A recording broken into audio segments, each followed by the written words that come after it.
क्या आपने कभी सोचा है कि आपके जीवन के सबसे बड़े अवरोधक आप खुद हो सकते हैं? क्या आप अपने बीते हुए कल के कारण आज के जीवन को खुशहाल नहीं बना पा रहे हैं? तो तैयार हो जाइए, क्योंकि आज हम जानेंगे the courage to be disliked book से कैसे हम अपने जीवन में बदलाव ला सकते हैं।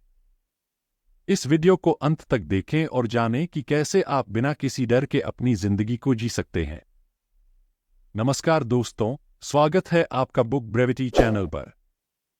मैं हूं वीके और आज हम the courage to be disliked book का डेप्थ समरी जानेंगे। यह बुक मुख्य रूप से एडलेरियन साइकोलॉजी पर आधारित है, जिसे अल्फ्रेड एडलर द्वारा डेवलप किया गया था। यह बुक एक कॉन्वर्सेशन के रूप में लिखी गई है, जिसमें एक युवा और एक फिलोसफर के बीच बातचीत होती है। तो चलिए शुरू करते हैं। Chapter 1, deny trauma. इसमें फिलोसफर हमें यह सिखाता है कि अतीत की घटनाओं को अपने वर्तमान पर हावी होने देना एक व्यक्तिगत चुनाव है।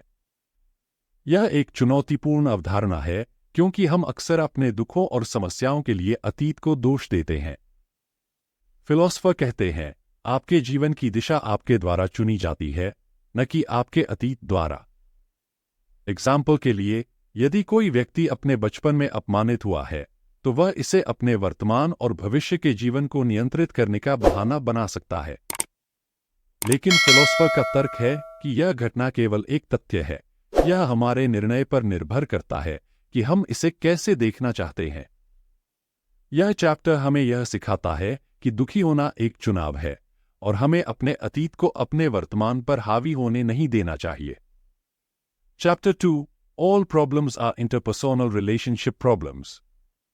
इसमें फिलोसफर इस बात पर जोर देते हैं कि हमारे जीवन की ज्यादातर समस्याएं दूसरों के साथ हमारे संबंधों से जुड़ी होती हैं। उन्होंने कहा, हम स्वयं को इसलिए नापसंद करते हैं क्योंकि हम दूसरों के द्वारा अस्वीकृत होने से डरते हैं। फिलोसफर बताते हैं कि हम अपने आत्मसम्मान को दूसरों के विचारों और प्रतिक्रियाओं पर आधारित करते हैं। जब हम अपनी खुशियों और दुखों को दूसरों पर निर्भर करते हैं, तो हम वास्तव में अपनी शक्ति को खो देते हैं। इसके समाधान के लिए उन्होंने सेल्फ रिलायंस और कम्युनिटी फीलिंग के महत्व को बताया। सेल्फ रिलायंस का मतलब है कि हमें अपनी खुशियों के लिए खुद पर निर्भर होना चाहिए, जबकि कम्युनिटी फीलिंग का मतलब है कि हमें अपने जीवन में दूसरों के साथ एक सकारात्मक संबंध स्थापित करना चाहिए। इस चैप्टर का मुख्य संदेश है कि इंटरपर्सोनल रिलेशनशिप का उद्देश्य सामुदायिक भावना होनी चाहिए। जब हम खुद को और दूसरों को समझते हैं, तो हम अपनी समस्याओं का समाधान कर सकते हैं।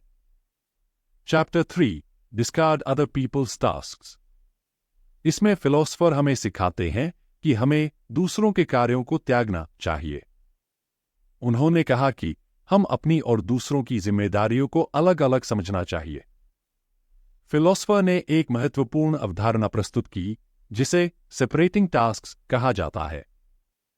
इसका मतलब है कि हमें यह पहचानना चाहिए कि कौन सा कार्य हमारा है और कौन सा दूसरों का।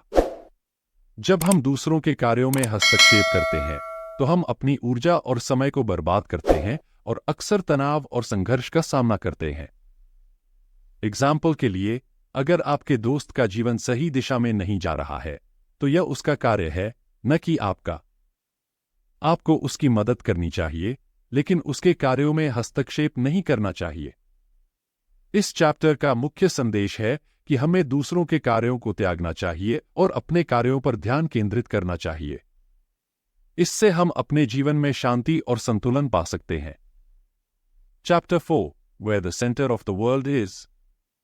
इसमें फिलोसफर इस बात पर चर्चा करते हैं कि दुनिया का केंद्र कहाँ है। उन्होंने कहा कि हम अपने दिल में क्या है उसे नहीं बदल सकते, लेकिन हमें अपने दिल को बदलने का साहस होना चाहिए। यह चैप्टर हमें सिखाता है कि हमें अपने दिल की सुननी चाहिए और अपनी खुद की पहचान बनानी चाहिए। उन्होंने the courage to be normal का महत्व बताया, जिसका मतलब है कि हमें साधारण होने का साहस होना चाहिए। इसका मतलब है कि हमें समाज के मानकों के अनुसार जीवन जीने के बजाय अपने मानकों के अनुसार जीवन जीना चाहिए। फिलोसफर का तर्क है कि जीवन एक सीक्वेंस है जो छोटे छोटे क्षणों से बनी होती है। हमें हर क्षण का आनंद लेना चाहिए और उसे अर्थपूर्ण बनाना चाहिए। इस चैप्टर का मुख्य संदेश है कि हमें अपने दिल की सुननी चाहिए और जीवन को पूरी तरह से जीना चाहिए। Chapter 5 live like you are dancing. इसमें फिलोसफर जीवन जीने की कला के बारे में बात करते हैं। उन्होंने कहा कि हमें जीवन को ऐसे जीना चाहिए जैसे हम नृत्य कर रहे हों। इसका मतलब है कि हमें जीवन के हर क्षण का आनंद लेना चाहिए और उसे अर्थपूर्ण बनाना चाहिए। हमें अपने जीवन को एक नृत्य की तरह देखना चाहिए, जहां हर कदम, हर मूवमेंट का अपना एक महत्व और सुंदरता होती है। इस चैप्टर में फिलोसफर ने बताया कि हमें अपनी गलतियों से सीखना चाहिए और उन्हें अपने जीवन का हिस्सा बनाना चाहिए, न कि उन्हें अपने ऊपर हावी होने देना चाहिए।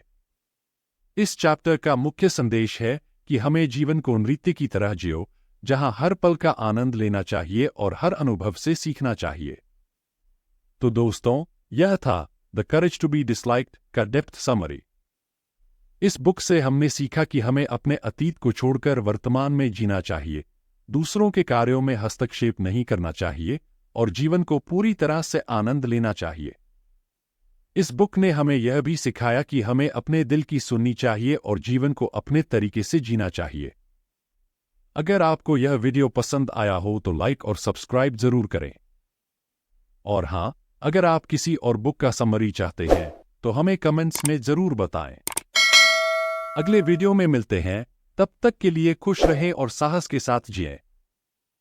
धन्यवाद।